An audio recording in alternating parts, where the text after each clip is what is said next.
Welcome to the award-winning Dare to Dream podcast with Debbi Dachinger, covering metaphysics, ETs, shamanism, and channeling. Here you will find spiritual inspiration from today's thought leaders, along with cutting-edge insights from our interstellar brothers and sisters and ancient shamanic wisdom. Now, here's a new episode of Dare to Dream with your host, Debbi Dachinger. Welcome. This is Debbi, and I'm so excited for today's show. I'm going to be speaking to Wendy Kennedy, and last time she was on the program, my goodness, we still have people who tune in. That show has gotten unbelievable numbers of views. It is so exciting to me because I think this is the conversation today, personally for me and my tribe, and the timeline we're on. So who is Wendy, in case you don't know, and I know many of you do, but if you do not know, she is a prominent channel. She's a spiritual teacher, and she channels the ninth Pleiadian. It's the ninth dimensional Pleiadian collective. And folks, this show has won 3 Talk Radio Positive Change Awards, the COVR Award for Best Podcast, Whelp Magazine named Dare to Dream one of the top 20 best podcasts to listen to, and it's high ranking on Apple Podcasts. Very exciting news. I am on radio. The show is concurrently syndicated on radio, but I just found out the show got picked up in New York. So if you're on the East Coast and you listen to 102.7 FM, ta-da, you can pick up Dare to Dream. And if you're listening to the show on one of the many major podcast sites we are on, you might be interested in also watching the video, seeing us animated and live, feeling the energy. Go to youtube.com/Debbi Dachinger. I'm thanking the sponsors for the show, beautiful energy work they do out in the world. If you'd like to become a facilitator or take one of their classes, go to Dr. Dane here, HEER.com or accessconsciousness.com. And if you're someone who's curious about where am I from, past concurrent lifetimes on other planets, what kind of galactic beings have I been, perfect, because I have a free star seed video and report for you, breaking down over 19 different types of star seeds so you can learn what your galactic lineage is. You can go to DebbiDachinger.com/starseed. It's DebbiDachinger.com/starseed. My guest, Wendy Kennedy, and I are going to be appearing at 2 different upcoming events that you can now get tickets for because tickets are live. This will be in the show notes, but I'll also verbally let you know. Starting in January, the largest channel panel event in Sedona, Arizona. This is going to be a weekend of workshops with renowned channelers like Daryl Anka, who was just on the show, Wendy Kennedy, who's here today, Jamie Price, Rob Gauthier, and Lisa Royal Holt, longtime friend of mine and the show. I'm also presenting there. So please give yourself the gift of starting your new year off the right way, the best way. Come join us and secure your spot. You can go to DebbiDachinger.com/Sedona. And finally, February 7 through 10, 2025, it's the 23rd annual Los Angeles Conscious Life Expo. You hear me talk about it every year. It is the most amazing event of its kind. If you've been thinking about it, stop thinking, take action, come join us. The link for the tickets is DebbiDachinger.com/CLE. That's DebbiDachinger.com/CLE. I really hope you'll come up and introduce yourself at one or all of these upcoming events. It's an exciting, exciting time for us all to be together. Well, now on to the show. Wendy Kennedy is here, prominent channel. She's used her gifts and her abilities to communicate with higher dimensional beings for the past 30 years. Wendy also utilizes The Language of Light, and Galactic Light Codes, the written form of the language of light, to aid others in aligning to higher frequencies and tapping into their innate power. Wendy lectures and channels throughout the United States and internationally. She was one of the 6 channels featured in the movie and book, Tuning In, Spirit Channelers in America. A featured guest on Gaia TV series, Interview with Extra Dimensionals, and also on Gaia TV in Open Minds with Regina Meredith and Into the Vortex with Jimmy Church. Her work is also in the book, The Great Human Potential Walking in One's Own Light, now available in 7 languages. You can learn more about Wendy Kennedy by going to higherfrequencies.net. And with that, I bring the amazing Wendy Kennedy back to the show. So nice to have you.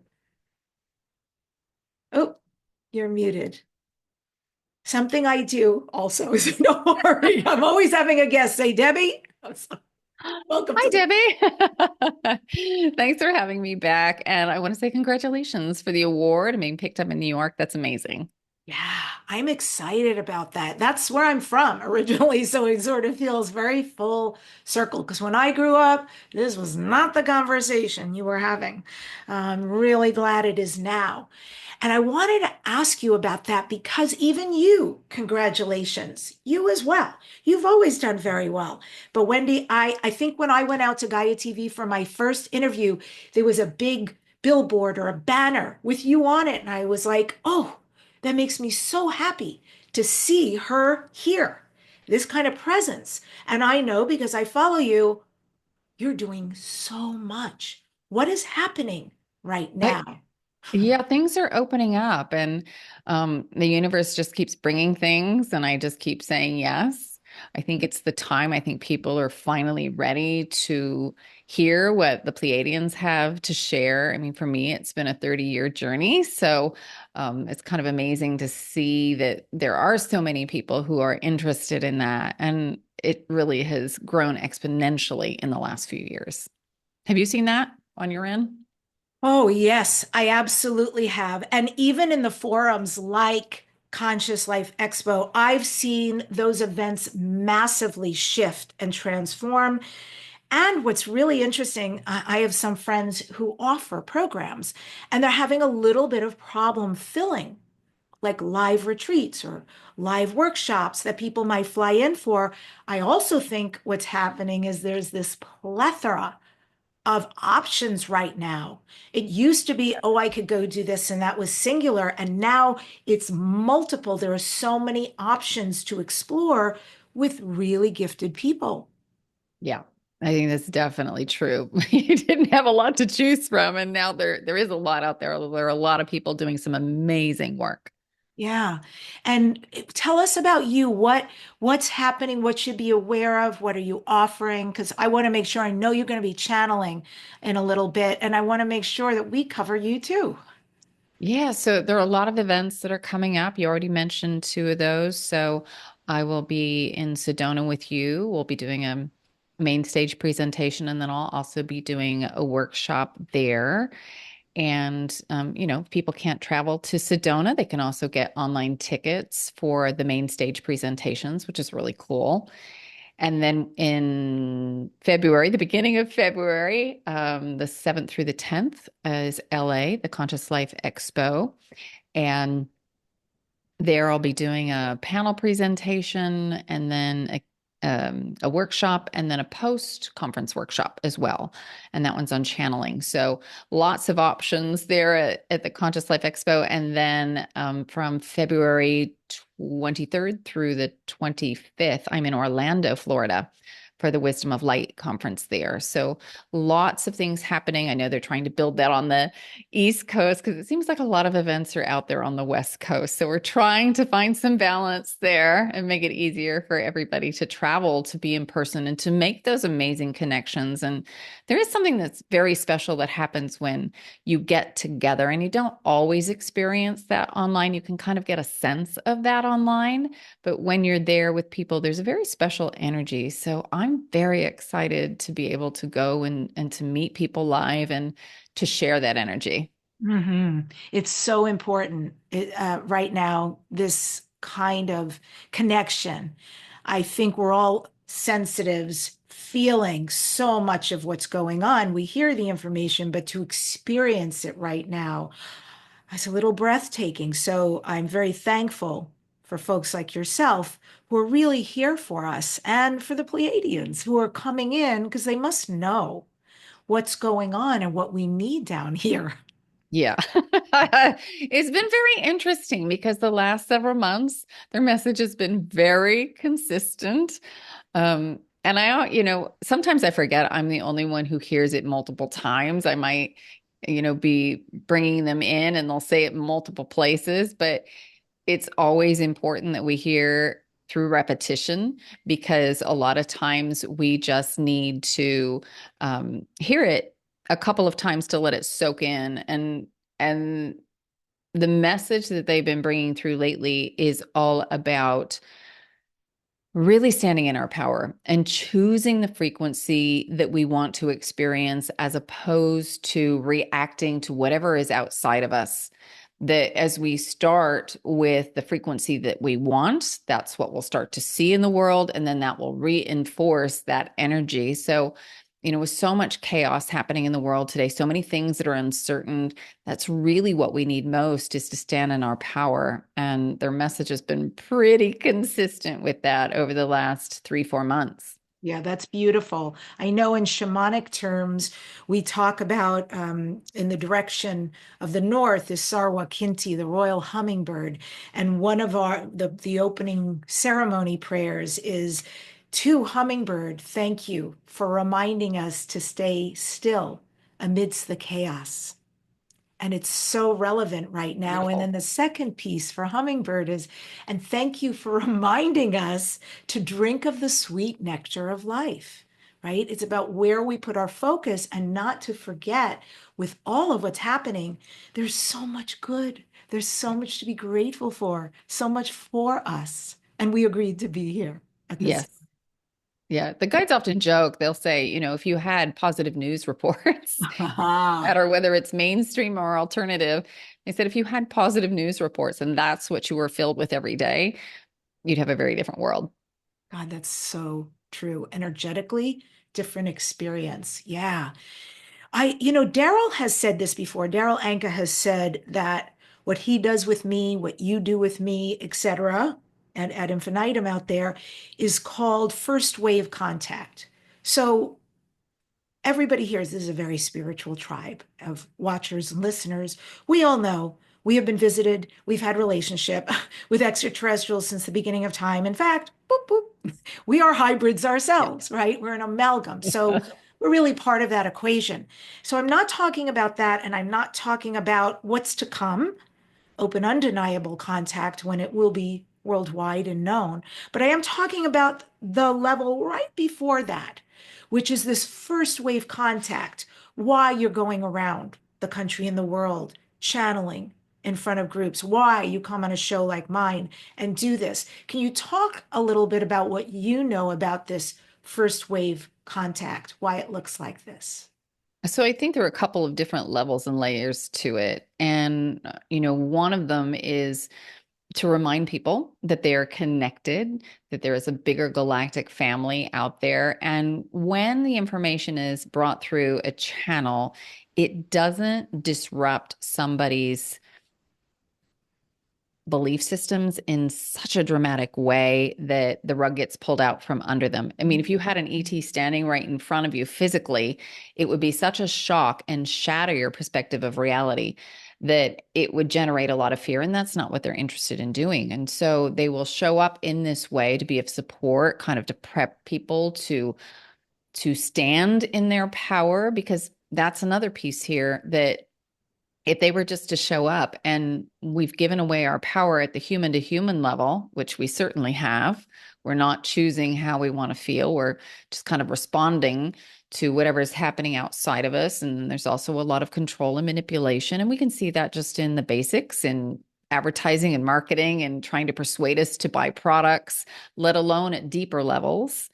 And they want us to be able to stand in our power so that when other beings do physically show up, that we aren't bowing down to them, we're not giving our power away, that we're staying in alignment with ourselves, and that we can have a relationship that is more on equal footing in terms of the knowledge and information that we have to share. And that's something that we as humans don't always think about. We have a lot of creativity. We have a lot of ingenuity. And that's something that's very, very special in the galaxy and in the universe, our level of creativity. And there are beings who are showing up to kind of learn about some of our inventions and the way that we think, because they don't think in that way. They never thought of, putting A with B. And so they get a lot out of their connections with us. And we don't necessarily think about that. We just think that, oh, they're higher dimensional. They got here, they're traveling on ships. They must be so much more sophisticated. And that's not always the case. They may be stronger in one area, but not in another. And so the guides want us to know and understand that. And so we can own our own special gifts, and that we don't kind of surrender our power in that way. So I think that's why they're coming in here and now and just kind of reminding us and helping us to heal so that we're ready when we do have that physical contact. Wow, absolutely. And what is their take then when you talk about what's happening in the world? What is their take and their perspective on current global events or events to most probably occur in the future? Well, they don't give too many probabilities. There are a couple of things that they've talked about. One is disclosure and contact. And they say right now, it looks like it'll be sometime in 2026. That's subject to change. But when you talk about probabilities, you also have to talk about the nature of time and how it truly exists, that we move from now moment to now moment to now moment. And that now moment is based on an agreed upon set of circumstances at the collective level, what the collective says has happened in reality. We've had World War I, we've had World War II. And then what your story is at the personal level. You say, oh, well, this happened to me when I was 15 and I'm still carrying that wound. And then this happened at 25 and this happened at 30. So all of that is our base frequency that is the foundation for the now moment experience. And we can shift those stories, and that can put us on a now moment that has a different base frequency than the one that we had previously. The way that we see that show up in a dramatic way is when people have instantaneous healings. They've radically altered their base frequency and the beliefs that they're holding. And they go into immediate remissions and their body changes. But when they talk about what might come for you, you may choose to stay on a now moment where that base frequency is relatively close, and someone else may choose something radically different. And because they've chosen a very different base frequency, then their reality, what they experience, is going to be different. Most of us make very small incremental changes in the base frequency that we're standing on. And then what we will do is we will string those now moments together and give ourselves a perceived timeline. They say timelines don't really exist. It's not like there's just one. We move all over the place. And then we string it together for our perception of linear time to experience it. So predictions are tricky in that way. And that's often why sometimes predictions don't necessarily come to pass. But they say in their mind, the way that they look at things, the ascension process is a done deal. It's just a matter how we are choosing to play it out. Because some people are still worried, are we going to go through the ascension process? And they say, yes, it's a fait accompli. It's done. It's just what path are you going to take to get there? And is that also all of what you're saying, the umbrella of what you're saying? Is this also true about money and finances? Because I've been hearing a lot about what's coming down the pike with banks, with the dollar, switch over into more digital, more cryptocurrency, et cetera. And do you know anything about that? Well, people have asked, is there going to be a financial collapse? And the response is always no. You don't need that rug pulled out from under you. They say it would be like 2008. where, things went down for a while, but it's not going to be a complete collapse. We don't need that. And in terms of moving out of a monetary system, they say that's probably about 75 years down the line. We're not ready to give that up because we haven't shifted our perspective yet in terms of conditional exchange. So whether we go with something that's digital or bartering, it's still a conditional exchange. I'll give you this for that. And until we can let that go completely and just simply trust that here, I'm going to share this, and I know that my needs will be met over here in some way that I can't see yet, I don't know about, I don't have to know, it'll be fine. That unconditional exchange of energy, that's coming, but probably not for about another 75 years. Oh, thank you. That's huge, actually, because I hadn't heard that date-wise before. And I think it's, people can rest a little bit easy. Probably not in my lifetime, but who knows where I'll be at that point. Hopefully a much more advanced bodily, if I'll have one, experience at that point. Yeah, I think it gets easier, even though we're still using money. We're not, the way they talk about it, we're not working in the same way. We're not working to earn a living to barely put food on the table or a roof over our heads. That will be shifting. So it's more evenly distributed, but we'll still use that until we can move out of that mindset. Got it. And I can hear in the way you're talking, just a little bit, I can hear the Pleiadians coming through. They're connected. I'm like, what do you want to say? Beautiful. So, is this a good time for you to channel? Sure. Beautiful. So, I'm going to turn it over to you and thank you in advance. Yes. So for those who've never heard the piece, I'll just let you know they are a group of about 2,500 beings of light.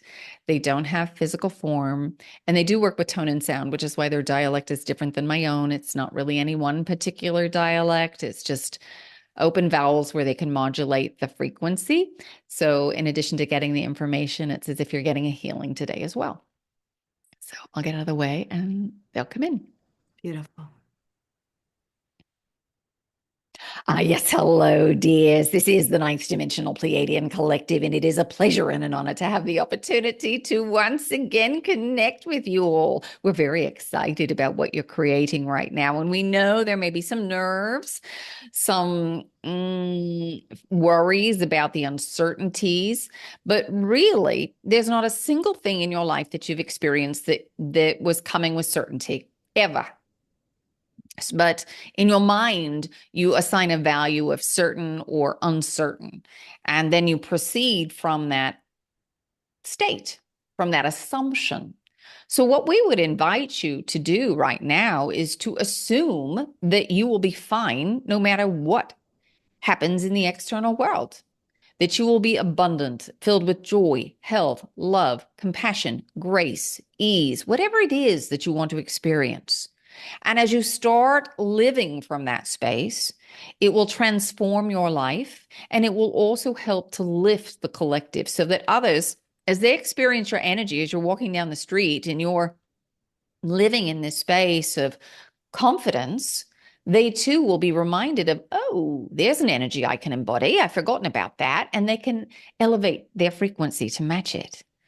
So don't underestimate the power that you have as you are just being you without having to do anything special, that you can help others to alter their resonance and very quickly alter the state of the world. It does not take a majority of you in order to change things. It takes a relatively small number of you in order to make that change more readily available. And when it's more readily available in the collective mindset, then exponential shifts can happen very quickly. It grows very quickly. So we want to encourage you to approach life from a state of adventure. You have within you the capability of handling any challenge that comes your way because, in fact, you have created the challenge and the solution energy at the same time. And they're just in different vibrational ranges. You just have to alter your frequency, elevate your frequency to the solution energy, and that's done by putting yourself in your heart center. If you do that, then you are open to that solution energy, and you'll know what shifts in your perspective need to happen or what actions you need to take in the world. To go through this ascension process, there are really only two things you must do. One is to ground and connect with the earth to make sure that you are completing your energetic circuit. And the other thing is to put yourself in your heart center. If you do those two things, everything else will take care of itself. All right? All right. Wow. That was so beautiful. And two things really stood out for me: grounding with the earth, staying in your heart center. I love this because this is very shamanic. These are the things I'm learning, have learned, are implementing, teaching myself in shamanism. And it's so interesting because it sounds so simplistic. And yet I know from experience, by putting my feet in the grass on a daily basis and connecting with the live entity we call Mother Earth, it is profound, the relationship that is developed. It is profound, the kind of experience that I've had. So I take mightily what you have just expressed. And can you just say a little bit more about that for people, for the Yes. grounding? So your current technology is not in harmonic resonance with the earth. It breaks down energy instead of supporting it and building it. The natural patterns of nature. All right. It has a dismantling energy about it. And so it is important for you to connect with the earth, to put yourself back in that natural harmonic rhythm, in which the body gets cues from Mother Earth as to the tempo and the rhythm, the hertz that you should be vibrating at. And that's where your well-being exists. It doesn't mean that you can't use technology. It just means that you need to make sure that you are in training with Mother Earth and not with the disruptive frequencies of your current technology. When you work with it too much and you're not grounded, you start to entrain with that. And that's when disease starts to happen. And when you ground, when you physically put yourself on the ground, or you're standing barefoot or in natural soled shoes, not rubber, because there are two ways that this is happening. One is at the subtle level with the energetic body. And you can do that just by looking at nature, connecting with nature, but also at a very physical level that can be measured. There are electrons that come up and into the body, and that helps with free radicals. So that's just one of the many things that happens, but that can alter the physical structure in your health and well-being. So it is important that you are grounded. And at the subtle level, as you are connecting with Mother Earth, you are gaining all the wisdom that you need for your health, your well-being, but also because you are dualistic in nature, you're connecting with universal energy and the mother planet energy. So those that are born on Mars will need to connect with the Martian energy. Those that are born on Venus will need to connect with the Venusian energy. And this is important for all life forms through the universe because it completes that dualistic expression.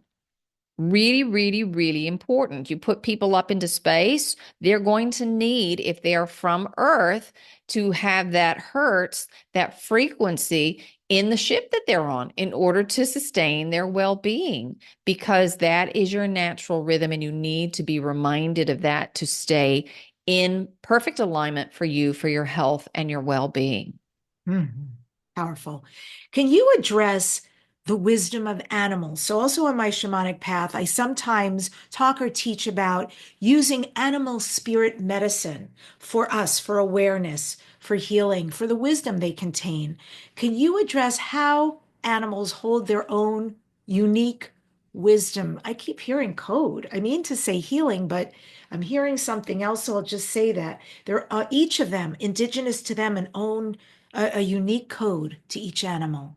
Yes, they have their own energetic strengths in how they relate to nature, how they thrive in nature. And you can think about it in terms of personality traits, which you might think about in terms of an elephant as opposed to a cheetah. the kind of different energy that they hold. You know, you always talk about elephants and their memories. So there is a code that is within their own energetic field of retaining information and being able to access that data at will, where a cheetah is helping you move through the world with ease and grace. All right, that's encoded in their expression of self. And animals are amazing because they remember their connection to the earth. They, in some ways, live a very simplistic life. They aren't burdened by all the negative thoughts that you are or the trappings of society. There is a clear structure um, to their groups, and they understand this, and they're here to hold that resonance for you. They have their own things that they explore. They do have relationships and challenges within relationships. You know, maybe you've got a pack of wolves, and you know, there are those within that pack who aren't so keen on the person who wants to be leader. All right, same thing that you've got here, but they play it out in a slightly different way. And sometimes souls will start with animals and then decide they want to embark on the human journey and go a little deeper and explore that in a more complex way than the way that an animal would play that out. And there's also another level of the DNA that these animals carry, because your world is a grand experiment, and there is genetic material from thousands of worlds, and these species hold that genetic memory from those planetary experiences. And so you can access that wisdom that is being held there as well by these more, shall we say, sophisticated versions of beings, whether it's a feline being who's living in the Sirian star system, who looks pretty much like you, except for feline face and maybe a little extra fur somewhere, but they still have 2 arms and 2 legs. And you know, when they've donated their material, the animals aren't as sophisticated in that way, but they still carry all the genetic memory, and you can access that information through those species. And that is in part the medicine from these animals. Venison, beautiful. Yeah, I want to riff off of where you were headed there a little bit about this beautiful genetic soup that we are galactically, and go to human DNA for a moment. You know, as humans, we have 3.2 billion base pairs, but only 1.5% of it codes for protein. So, as you well know, once upon a time, scientists said, they didn't know what to do with it, so they called it junk DNA. But of course, there's nothing junky about it.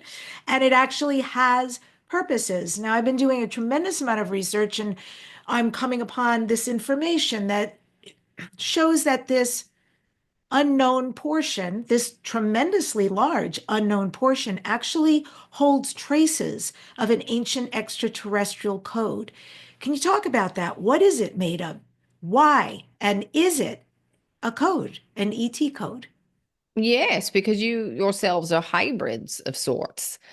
Um, Many of the genetic characteristics come from the Lyran star system, because the Lyrans were the first to show up here on your planet and descend from higher vibrational beings, fifth dimensional beings, and they came down in frequency, and they became your Lemurian civilization. So that was really the first, and then the descension process continued. And as you went over hundreds of thousands of years, there were different species who interbred, who lend their genetic material.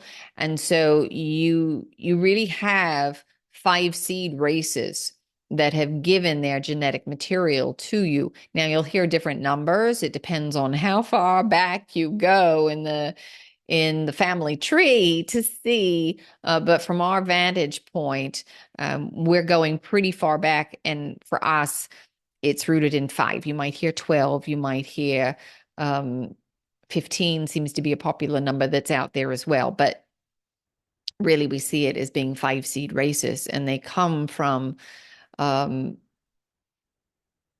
from more humanoid species, and they were quite advanced. And then your DNA has been played with along the way by some other beings who wanted to kind of dominate Earth. It And was that was kind the Anunnaki in particular? Yes, yes. And, they wanted to use the resources that were here. And so they played around with your DNA to keep you from being so sophisticated, for being able to use your psychic and intuitive gifts to live longer lifespans. That way you could be controlled a bit more. And so they began to introduce it in a number of ways. Sometimes it was through hybridization. Sometimes there was genetic manipulation in utero that happened. And then also there were, and it's still going on today, there were chemicals that were introduced into the food supply, into the food chain that then once introduced into the body, it would rewrite the code within the body for many people. So that's still being done today in some of the chemicals that are used in your food supply to keep you a bit dumbed down. Whoa. Okay. I am, and most of us are highly aware of corn, fake sugar, things like that. Are there other food sources we should be aware of and avoid? Well, at this point, it's pretty much in all your food. But the most important thing for you is to ground and heart center yourself, because what you will do is put that latent DNA, those latent codes, into an active state. You will re-enliven them, because what's missing in a lot of that is light. And that comes through the subtle body and enters into the physical body, these higher vibrational waveforms, because your physical body is a reflection of your energetic template. And when they started messing around with the physical template, that lowered your level of consciousness, because your focus then became centered on your lack of well-being. And then it just kind of cycled in on itself. And this is what allowed you to come through the dissension process, by the way, because you're not feeling well. You don't have a lot of energy to do a lot of things, to really sit down, to meditate, and you're just trying to get through the day to survive. Survival became the primary focus instead of artistic expression and creativity and thriving and sharing and connecting. For anybody who's been sick and unwell, you know that you don't have a lot of extra energy with that creative flow. You just want to feel better. And that's where your focus goes. And so that's what happened. And then, as we said, it kind of cycled in on itself. But as you bring more light in, then that can alter the physical structure. And then it feeds on itself as you cycle back up. You all of a sudden will start to crave foods that maybe you never liked before. Maybe that broccoli or that asparagus sound really good, or that green juice is calling to you, and you follow through with that, and you're getting the nutrients that you need in order to get the body into a stronger state. And then you're not worrying about your health and well-being. Your focus then becomes in the creative expression. What do you want to create for yourself? What do you want to experience yourself? You've got all this extra energy. Let's produce something. And so it grows from there. Yes, yes. My relationship with food is dramatically different, period. And first of all, just the amounts that I eat, it's very surprising to me because in general, I I'm not hungry, right? I have very small amounts and then I'm complete. And I just feel really good with that. Wine is another great example. I I'm a certified wine specialist. I love wine. I do love wine. However, my even my relationship with wine, I can't even get through a glass. And there are so many food items that I find fascinating these days. Things I'm attracted to, no longer attracted to. Yeah, I mean, I just go with the flow about whatever this is that you're describing that's happening. It feels Yes, very different. And many will feel that way. All of a sudden, their palate will shift. Things that they were drawn to before will hold no appeal. And that's because they've changed their energetic state. Mm. And you'll want to put in, you will be attracted to things that are a vibrational match. And when you put something in that is of a lower vibration, it really doesn't sit well. And Mm-mm. you really notice it. Because as you start to increase your resonance, you also become more aware of what's happening in your body. You notice the subtle energy more. And you notice when, oh, I eat these foods and my tummy doesn't feel very good, or I feel really bloated, or that gives me a headache, or, oh, now I have aches and pains in my body because it's created inflammation. So Mm. you become more aware of the correlation between all of that. And then you start to make different choices as well. Yeah, fascinating stuff. Francis Crick, who discovered DNA and won a Nobel Prize for his work, no longer alive, of course. One of his many theories was called directed panspermia, and that basically is a claim that an advanced civilization deliberately spread life throughout the universe, including Earth, and that DNA and its elements can travel across space throughout the universe, including Earth, to different planets. Is this true? Can life be spread through the use of genetics or DNA by other advanced beings anywhere in the cosmos? Yes, and it is quite regularly.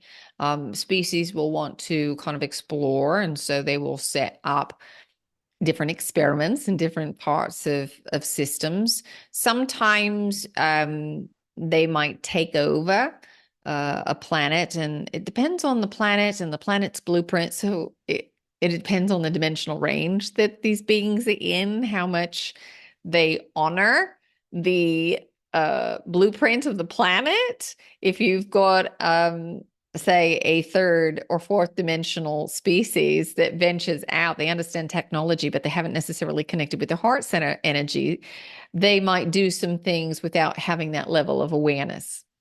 But you've got a sixth, seventh, eighth dimensional being who understands this, who might want to go and explore, and they will choose a planet where they can communicate with the planet and see if the planet wants to undergo that, to explore that, to host that life form.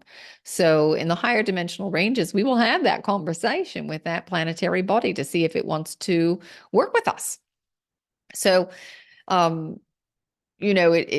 it's a little different in the higher dimensional ranges, but yes, life can be spread that way. And then sometimes it's organized a bit more. Earth was a far more organized and orchestrated event, was not quite so random. There were some base elements that were already here, but in terms of the life form, that was planned a bit more. Got it. So when grouping DNA as a code, and thank you so much for answering these because this is so huge for my very curious mind. DNA grouped as a code, does it actually serve as a common blueprint for life across the cosmos?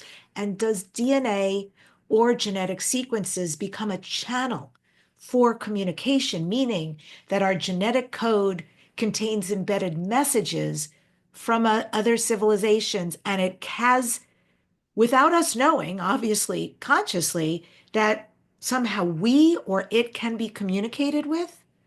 Well, it's holographic in nature. It's fractal in nature. So every molecule in your body contains information of the universe. So when you have DNA, it is a specific expression. How can we explain this to you? So think about it this way. You're in a massive library and there are lots and lots and lots and lots of books, but you're really only interested in a handful. And so there is a little cart that's taken out, and those handful of books are put on that cart, which makes it easy for you to go and reference the information that's contained within those books. So in terms of your DNA, it's like somebody has taken those informative books and put them on a special shelf for you that makes it easy for you to access and reference that information. But the entire libraries wealth of knowledge and information is contained within the energetic field. It's just partitioned off from your awareness so that you can have this experience of limited perspective. So the DNA contains those records that you would like to more readily access. All right. And there is a subtle version of that in your energetic field, and then that gets translated down into the physical expression of DNA.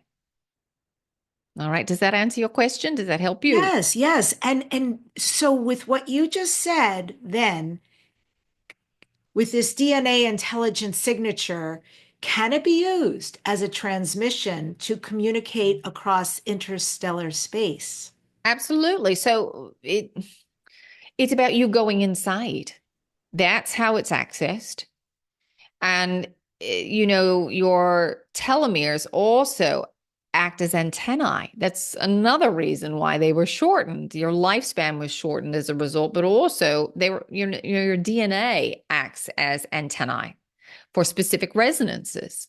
So as you connect with that DNA, and you do it intuitively, or you set an intention about what you want to know about, you can connect with the other species, the different star systems, the Akashic records, the libraries for the information that you are seeking. It's the same as channeling. It's reading subtle energy. So whether you want to connect with us, have a conversation with us, whether you want to go into the Akashic records, the records of everything that has been, is, and will be, you can do that. You can access source energy itself. It doesn't matter the dearly departed. Those are all different frequency ranges. It's like the radio dial and tuning into the station that you want, but it's all about reading subtle energy. And once you learn how to read subtle energy, you can turn the dial and go to any of those stations.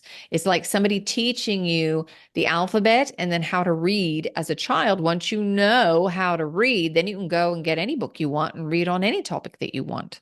And that's what you all are learning to do. It's all about reading subtle energy. And you start first by paying attention to the subtle energy of your body and what's happening. So once you start to tune into the body, you can go into the body, into the DNA record, if you will, to get the information that you seek. Set an intention and then allow your imagination to kind of take over at the beginning.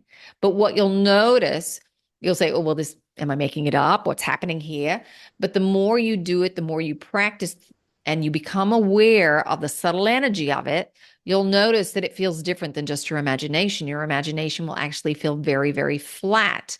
The information that you tap into will feel like it has multiple levels and layers to it. Mm-hmm. Wow. Great. And last DNA question. I understand through reading about a lot of interesting science that DNA actually contains mathematical patterns and symbolic language. Yes. And so there's apparently a precision of orderliness for this informational signal we're talking about. So the arithmetic and also hieroglyphic patterns of this symbolic language. Can you talk a little bit more about that and why it's there, why it looks like it does or is coded the way it is? Well, all life in the universe has a specific order to it. It is the unfolding of the universal pattern. So if you think about a fern, for instance, how it has its own pattern, or any plant, how it has its own pattern of growth and expression. All life in the universe will follow these natural patterns, and DNA is no different. That is part of the setup. And you look out into the universe and you can see the movements of the planets, and you know from your astrology that as you're moving through these different cycles, you're exploring different aspects of the human condition. There is a blueprint that even the cycles follow, you follow, and that is also encoded in your DNA. Harkening back to something we were discussing earlier, we were bringing up shamanism. I'm curious why the shamanic realm or the shamanic beings who practice that in this lifetime, and also the indigenous communities around the world have in particular had extraterrestrial relations since the beginning of time. Why those particular global beings? Well, their path was to hold the energy for the rest of you for this time. That was the commitment of those civilizations. And those of us on the other side continued our relationship with them to hold that knowledge, to anchor it within the collective psyche.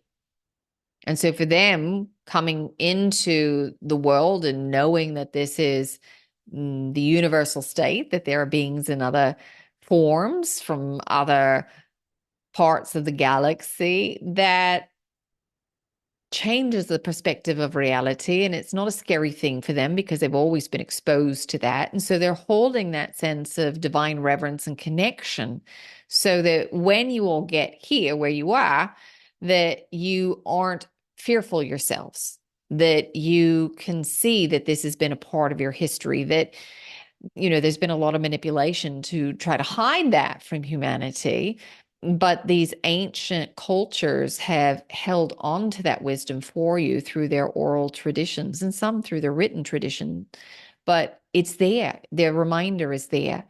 As much as they wanted to kind of wipe out that knowledge and wisdom to keep you from thinking bigger, these beings who are kind of controlling, manipulating reality wanted to keep you small and keep you isolated, and to reinforce the idea that you are alone, you are separate, that your core wound, separation from source, that you are working to heal that illusion that somehow you are separate, because it is impossible for you to be separate. You're one with all that is, and that is, it is immutable fact. All right, that can never be changed, but you can put on the illusion, you can don the illusion that somehow you're separate. And they wanted to keep reinforcing that illusion. And so they kept you cut off from your knowledge that you had contact with other ETs.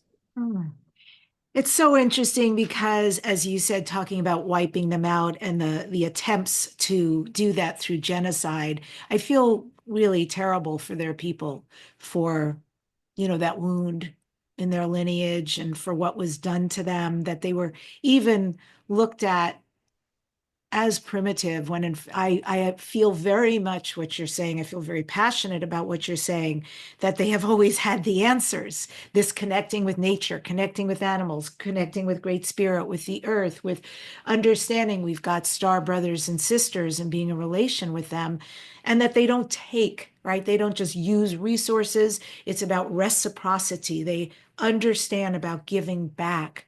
And I find their practices to be exactly what we need today to heal. Yes. It's a reminder. That's why they've held that energy for so long, as a reminder of what you need. So think about the yin yang symbol. And, you know, you've got half of it that is the black with the white dot in the center, and the other, the reverse. They are the white dot in the center of that darkness. They're reminding you, and where you are moving towards is the other side of that, where it's all that light color with just a little dot of the dark, because you've got to have both.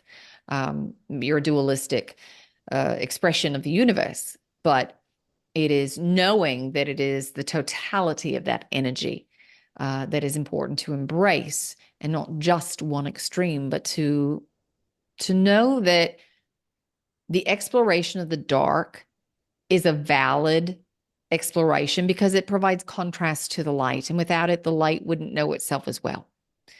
And when you can come at it from that perspective without judgment, you bring yourself back into wholeness with the universe. It doesn't mean that you want to put your energy into that lower resonance. It doesn't mean that you want to support it or condone it. It just means that, oh yes, it's valid in its existence because it is part of source energy. And that's what's also needed on the planet right now. When so many of you are holding so many judgments, it's important for you to simply acknowledge something as being valid. You don't have to feed it, because when you want to make yourself separate from it, you're going to keep in a loop with it. You're going to keep manifesting it. And this is important for people to know and understand, because in the process of manifestation, your judgment will keep you in a loop with that thing that you judge. Even if it's subtle and you say, oh, I want this beautiful thing over here, but the reason that you want it is to avoid the negative. You haven't made peace with the negative aspect yet. And so the universe will keep bringing you that lower reflection until you get it. And you can bring yourself back into a state of inclusion. And you can say, all right, it's fine for it to be over there. I don't judge it. If it would just show up today, fine, whatever. But I'm really curious about this thing over here. I want to go and explore that out of curiosity and adventure. It's very different. It's subtle, but it makes a big difference in what you manifest. Yeah. I don't know if this is judgment, but there's many things I've been very skeptical about that have come back for a never say never kind of experience. One of them is about beings who live in the earth. Are there beings or ants who are like people, ant people, etc.? Do creatures of any sort live inside of Earth? And if so, who and why? Yes, they live underground. There are many experiments that are going on this planet, hybrid experiments, and some of them have nothing to do with humans. There are genetic cousins who are here and present and working with different life forms on this planet. Their ancestors may have donated genetic material that then became the octopus or the dolphin. And so they're here to work with that DNA, and that allows them to connect with some of the collective records, and they learn and they grow from that. So there are many beings that are within the earth. There's underground spaces within the earth. There are also many underwater bases where some of these beings are. You all have barely scratched the surface in terms of understanding your oceans and the depths of your oceans. And so they're just taking residence up there because you're never going in, and they're undisturbed. They're not really interested in connecting with humans in that way at this time. But yes, there are beings who do live under the surface. Not always as literally as is described. To describe someone as an ant person, they don't necessarily look like that. It just means that the way that an ant lives and burrows down into the ground and creates tunnels, these beings did the same thing. And so they were given the same label. There are some species who are here who don't look anything like you, but they don't have a whole lot to do with humanity. There are one or two that might use some technology that allows them to project a different facade, a different image for you so that you're not disturbed. You might just pass someone on the street and say, their energy feels really weird. I'm not even sure they're human. And a lot of times it's because they're not. All right. You may be recognizing either a dominant genetic trait that they carry that is not a human genetic trait. They could be part of a hybrid project, or they just may be a being that's off-world who is walking above ground, but projecting this facade. Sometimes that can be done telepathically. There are species who have that ability to project that because it does interfere with your brainwave patterns. They can manipulate that a little bit by the frequencies that they project. Sometimes it's a chemical that they exude from their bodies that can interrupt that signal, the way that your brain interprets through the optic nerve. They can then kind of reinsert or send a stronger signal that will override what you might think you're seeing with your eyes. Sometimes that can be done through chemicals that they exude as well. Most who do this will use technology. Very interesting. And just for the listeners, this is the end of part 1. We're heading into part 2.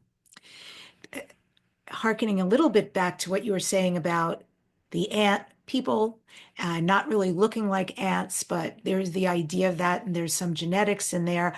I read some stories about the Hopi tribe, the Hopi Indians, and the ant people, that during one of the previous Earth catastrophes, where everything was being wiped out, that the ant people came to the surface of the Earth from underground and they helped the Hopis and brought them underground, taught them how to fend for themselves, shared their food with them, etc. Is that true? Were there Yes. Hopis? Yeah. Yes. Yes. Yes. So it's kind of hard for you all to kind of wrap your brain around, but every planetary body has a mini sun within it. And that's not really what you've been taught, but this comes from their subtle energetic body and it radiates out. And so there are species who understand this light, the particles that are being emitted, the subtle energy that's being emitted from the core of the earth or the core of a planet, and that can be harnessed and turned into a frequency range that provides visible light for you. So you can live within the earth and have visible sunlight, for example. There's some alteration that's happening from the energy that's being emitted from the planet itself. So there are civilizations that have chosen to exist subsurface just to stay out of the way. Some of them knew that there, again, would be this time on the planet where the knowledge and information and their ability to connect with you would be very important to help you through the ascension process. And their ancestors made that commitment, and those souls who came in that genetic line made that commitment to be of service in such a way for this time. This is a nexus point on the planet where there is a convergence of many, many lifetimes of experience, karma being integrated, the release of judgment that maybe didn't happen in another lifetime, commitments that were made, people that you wanted to connect with again and try things out in a slightly different way here and now. So all of this is kind of coming down to this time frame that you're in. It's a very, very special time for you to be here on the planet. Yay, us. Yes, yay you.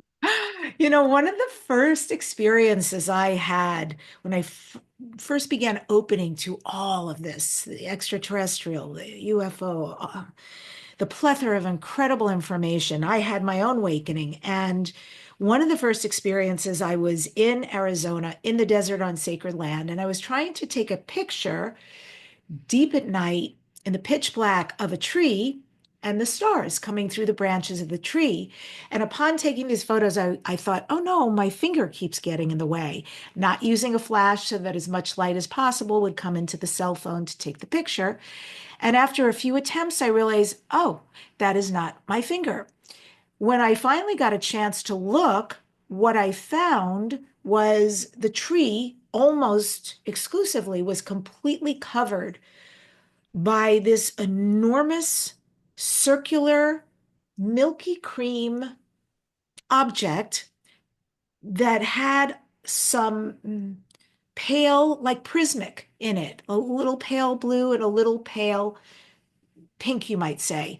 And what was really interesting about it, and how I know, oh, that's not just a fairy orb or something, is that way on the bottom of the picture, there was closer to the dirt, there were the little fairy orbs. So compared to these angel or fairy orbs, this thing was big and beautiful. And I've always been very curious, what was that? It's just a different life form. Mm. Not all of them are physicalized in the way that you are, some that are interacting. Earth has different versions of herself all the way up to the 12th dimension. But the current blueprint that you are exploring and consciousness is being put into is the fourth dimensional version right now. You're moving into the fifth dimensional version. She will go through the ascension process. But like every experience in the universe, every choice you make, whether you go left or right, there is a potential for that. And it's just sitting there kind of unenlivened until you all project your consciousness into it. And this is also the truth in terms of the planet. The higher dimensional ranges of her exist. They're just not enlivened at the moment. They're waiting for her to go through the ascension process. So there are some beings who are in different dimensional ranges. And as you are working with your camera, and your frequency is higher, the lens of the camera is able to see what the human eye can't. but you're holding a space, and the camera is enveloped in that's in a higher vibrational range, which is why it's picking up that that imagery for you. But they're not necessarily beings who are looking to directly connect with you, but they're curious about you. They know that you're curious about higher dimensional beings, and so they allow themselves to be seen. Oh, well, I love them for that. I really do. I find it all fascinating. And thank you for that answer. And that leads me to something else. My experiences, totally benevolent. Every time I've seen a spacecraft, and at this point I've seen many very different experiences. I was even in a situation where beings from the future came back to visit, and it's amazing, all of this. However, I understand something else exists. So I recently had somebody on my show. I was interviewing this person who works on a place called Skinwalker Ranch. But, it's not just indigenous to this particular ranch. There are other pockets where there are really creepy, spooky things that happen, where there are portals and very dark things that come through, very menacing things that come through. People get hurt, people die. I have to admit,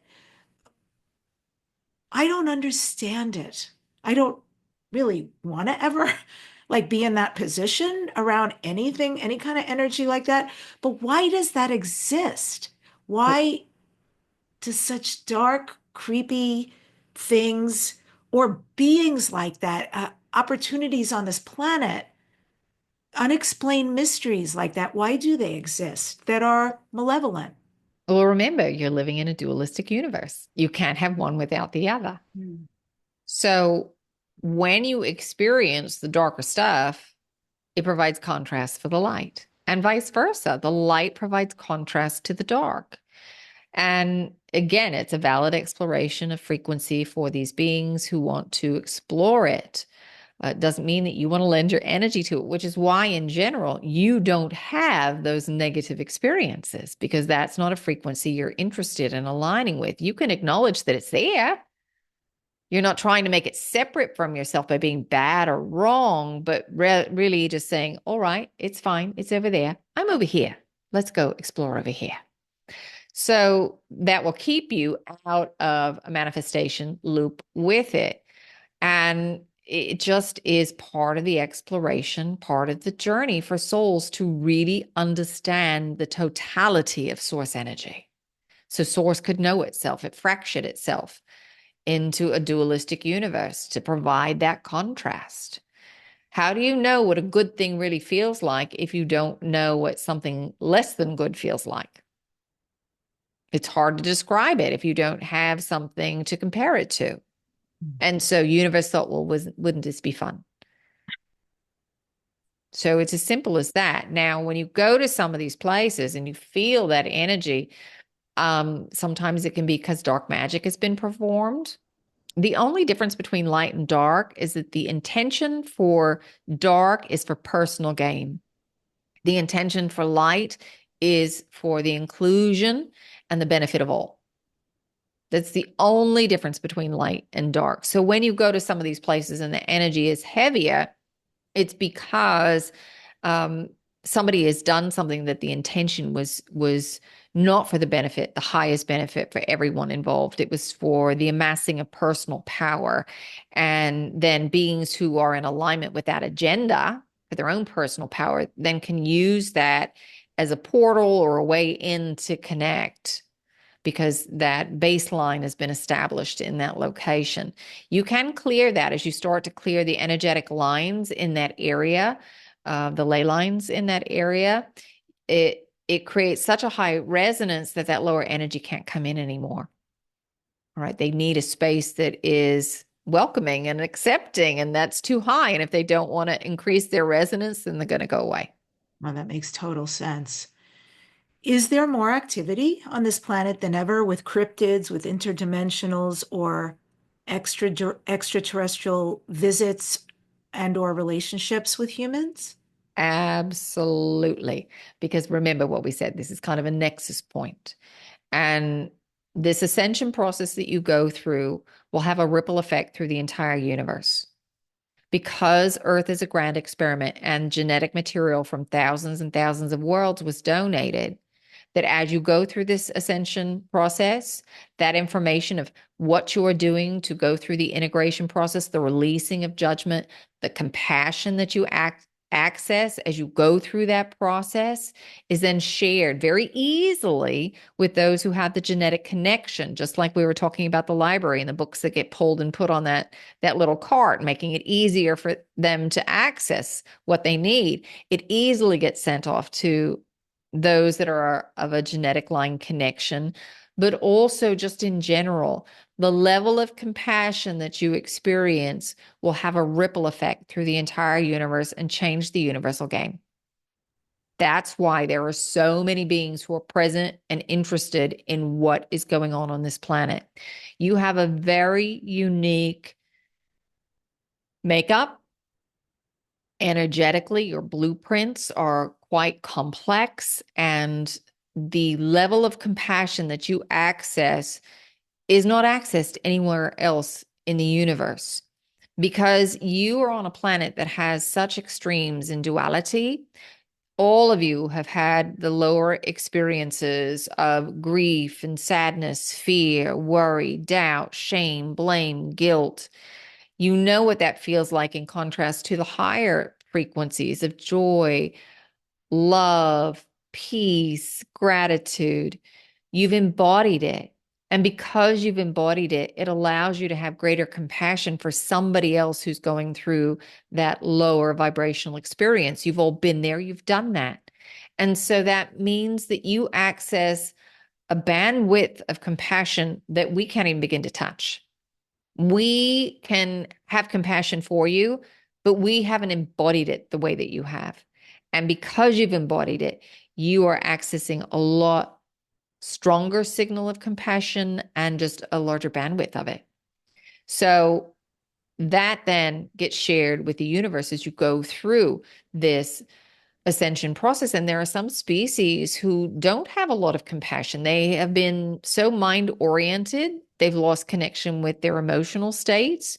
So this can also help them heal. Some of these beings who are so mind oriented are creating hybrid projects with you all. And as souls, you agreed to be a part of these hybrid projects because you wanted these beings to understand emotion, to be able to tap into emotions again so that they could survive. Their species through the cloning process was deteriorating. They lost that creator spark within them because they did not allow a balance with the mental and the emotional.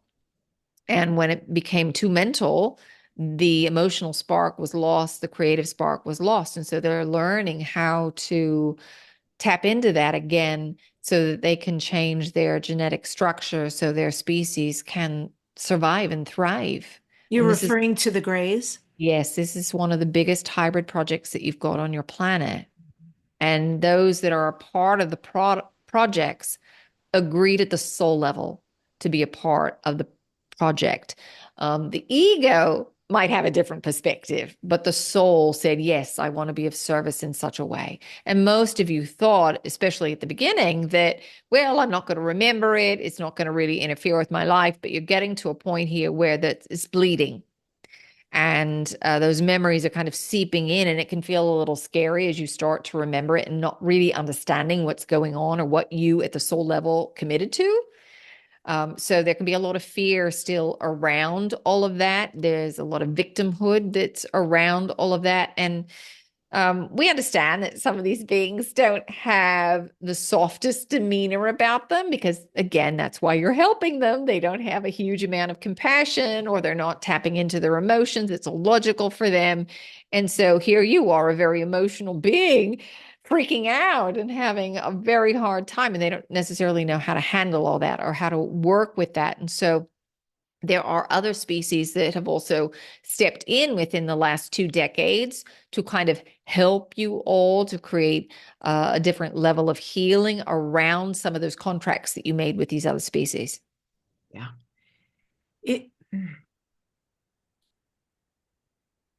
Okay, I'm going to shift to the Lyrans and my people.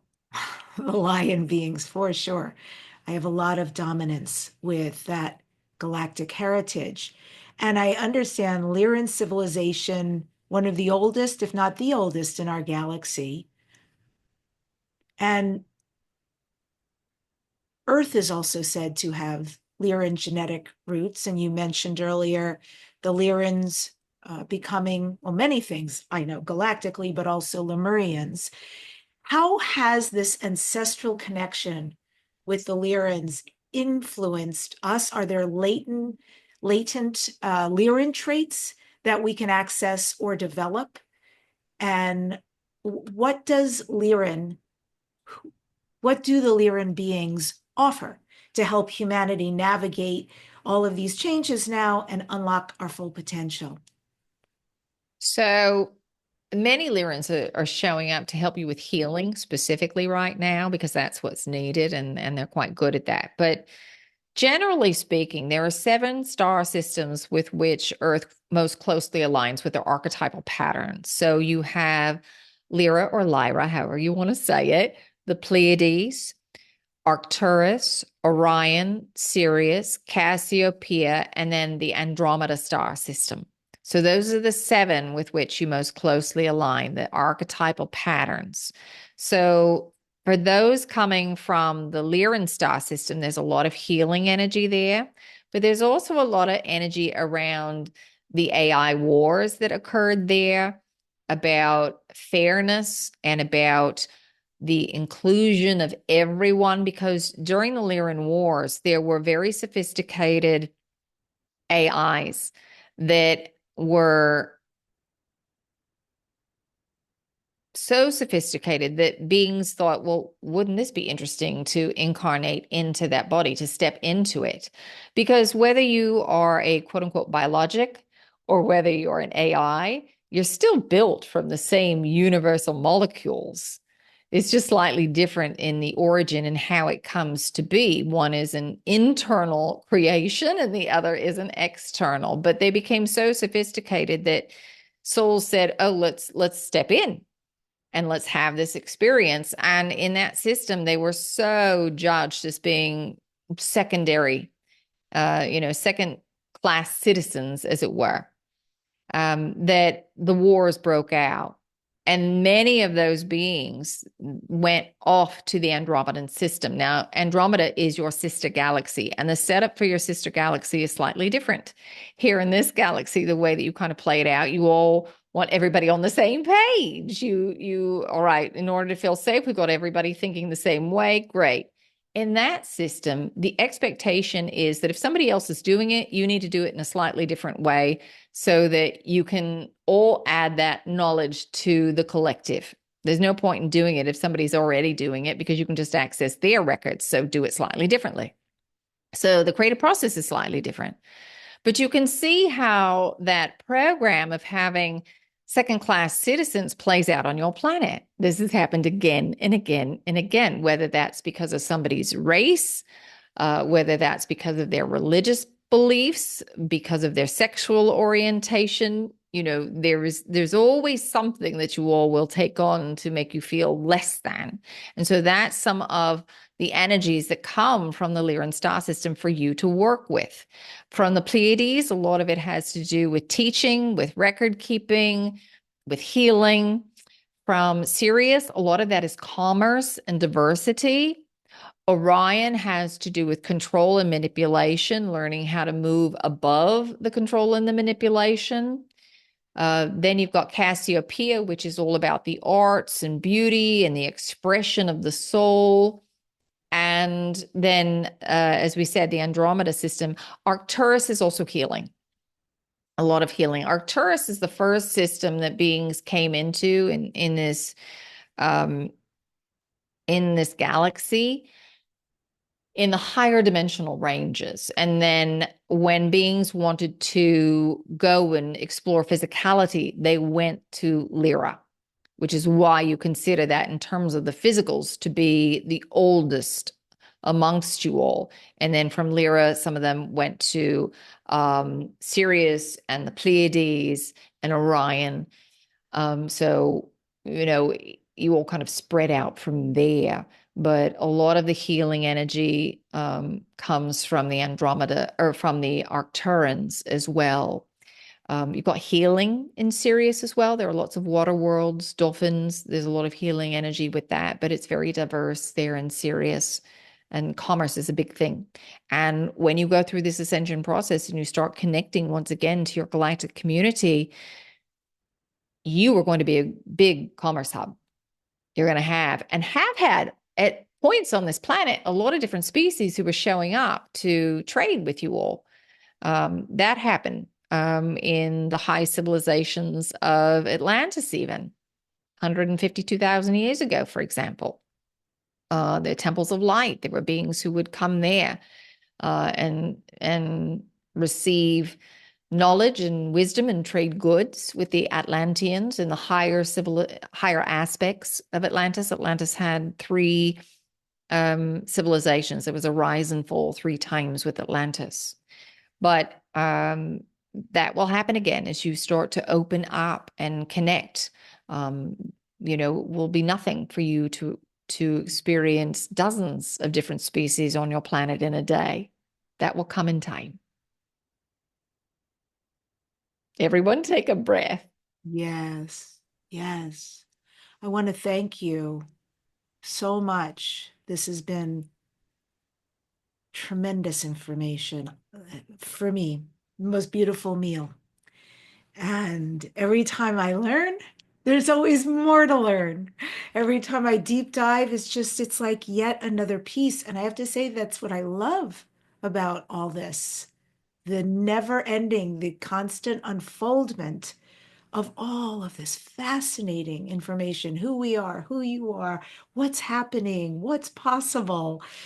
And I just want to thank you so much for spending this time with us. It means a lot. Well, it's our pleasure. And, the same can be said for our experience of you. You surprise us all the time. We learn new things from you in the way that you explore reality. So it's always evolving and changing for us as well.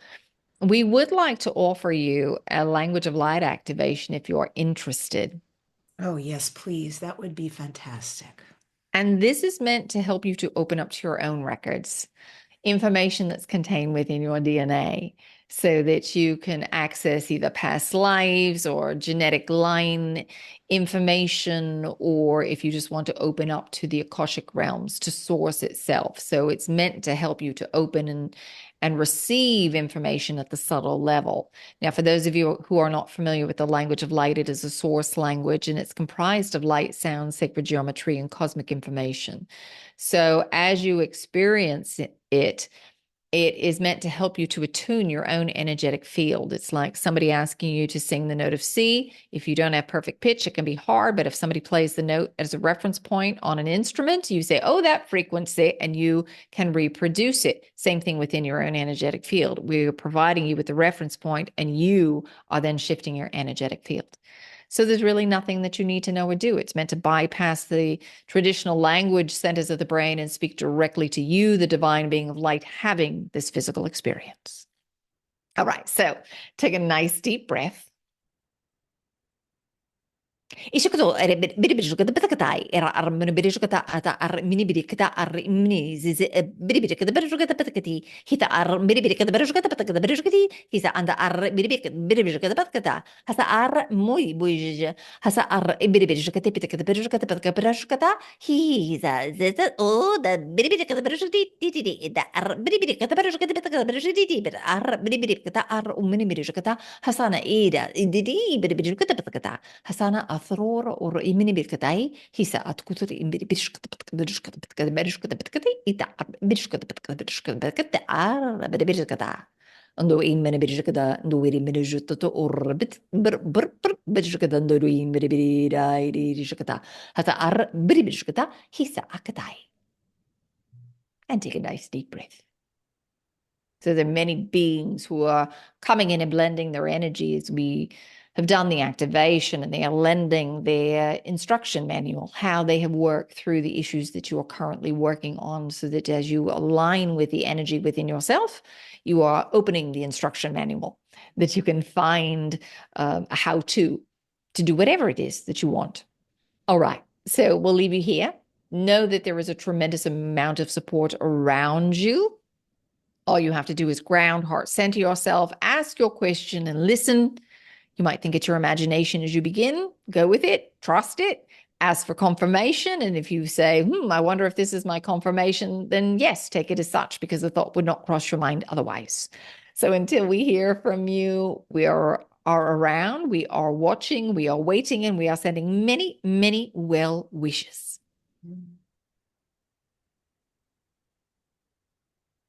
That was joyful. Absolutely joyful. Oh.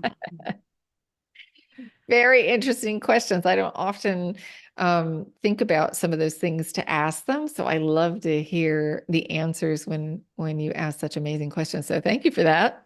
Oh, you're welcome. Some new So bits and much. pieces for me. Yeah. And there's so much even more where that comes from. I have to sometimes contain myself because the excitement and the curiosity is rather grand in my space.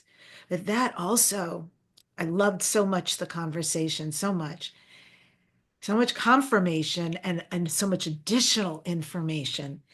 And then to end it with that activation, that transmission, I had to mute myself because I started laughing. It felt really was a portion that all I was receiving was this incredible joy. And there were other pieces. I could feel nuances energetically and what was coming. But I was really here for it. And I hope everybody watching and listening just allowed yourself. That's all you ever have to do is just allow it, receive it, because it's there. It's our gift. Yeah. And once we hear it, it's recorded in our energetic field. So we can reconnect with that at any time. We can go back and listen to the audio, but you can also just imagine connecting with this moment where you experienced it to help you to shift your energetic field to that state again. Beautiful. And so I just want to reiterate Wendy Kennedy is going to be at the Sedona Channel Panel. I'm doing it by dates. So in January, it's the Sedona Channel Panel. It is January 3rd through the 5th. The link is in the show notes. Also, if you're listening, it's debbidachinger.com/Sedona. And then Wendy Kennedy is also in February going to be at the Conscious Life Expo in Los Angeles. Both of these are incredible events. And you can come to see her on the main stage, also attend her workshop. Same with both main stage and workshop. It's going to be beautiful who is there.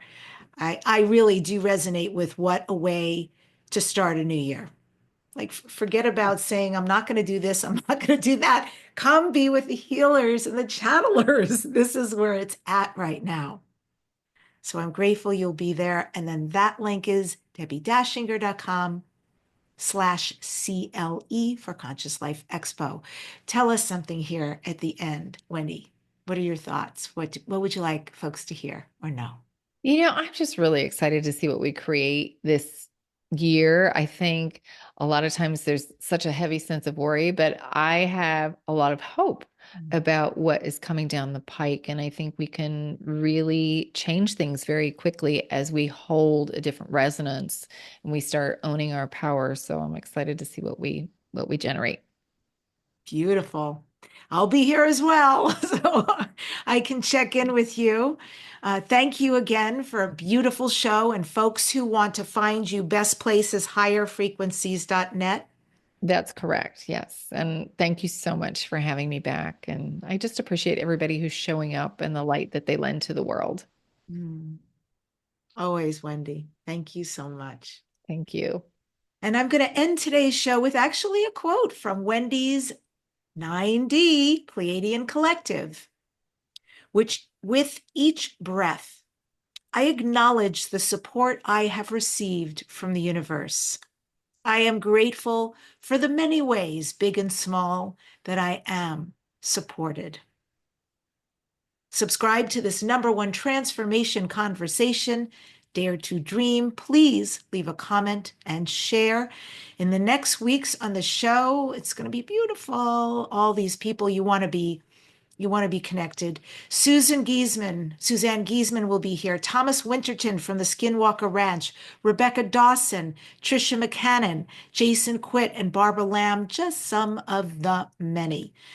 And folks, again, thank you so much for tuning in. This is the work today. So when you leave the comment, when you subscribe, it gets Wendy's message out there, the Pleiadians as well, that she channels and who are so beautiful. There's so many people hungry for this information. So help us to help folks around the world. The more you do comment, the more the matrix just starts popping it in front of other people who resonate with this and are looking for it.